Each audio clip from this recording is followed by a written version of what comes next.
In Riverton, corruption wore a badge. For years, Sergeant Kaine and his crew ruled the streets. Every stop an excuse, every night a display of force. But one night they made a mistake that would shake the city to its core. They choked a woman in the street, thinking she was powerless. What they didn't know was that the woman gasping for air was Alana Pierce, the director of the FBI. It began with a simple walk home. Alana saw 3 officers surrounding a young man, accusing him of fitting a description. Calmly, she urged them to de-escalate, but Kaine sneered and threatened her. When the officers lunged, her FBI training took over. She blocked, deflected, and defended herself with precision. But Kaine blindsided her, slamming her to the ground. His arm locked around her throat. Neighbors shouted, phones recorded, and the chant of "Stop resisting" echoed as her vision darkened. Sirens cut through the night.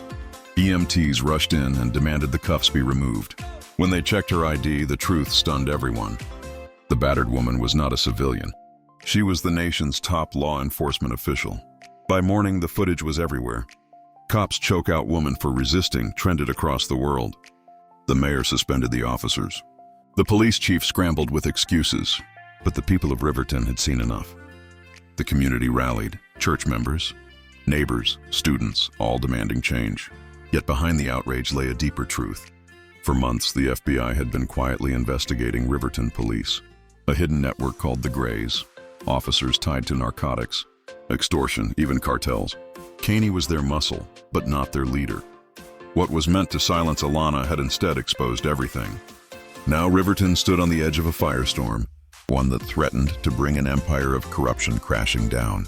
The battle had only just begun. The fallout was immediate. The streets of Riverton buzzed with anger and disbelief. Neighbors gathered on porches.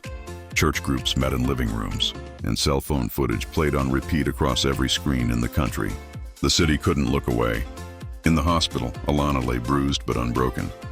Her mother sat by her side, the weight of worry heavy in her eyes, while reporters swarmed outside the doors demanding answers. The chief of police arrived in a panic, stammering apologies. But Alana's words cut sharper than any headline. "You knew I was human." That single sentence echoed through the halls and across the nation. Community leaders rallied. Kaine, the young man she had tried to protect, vowed to testify. Neighbors brought food, comfort, and courage, turning Ruth Pierce's dining room into a command center for justice. People no longer whispered about corruption in Riverton. They shouted it from every corner.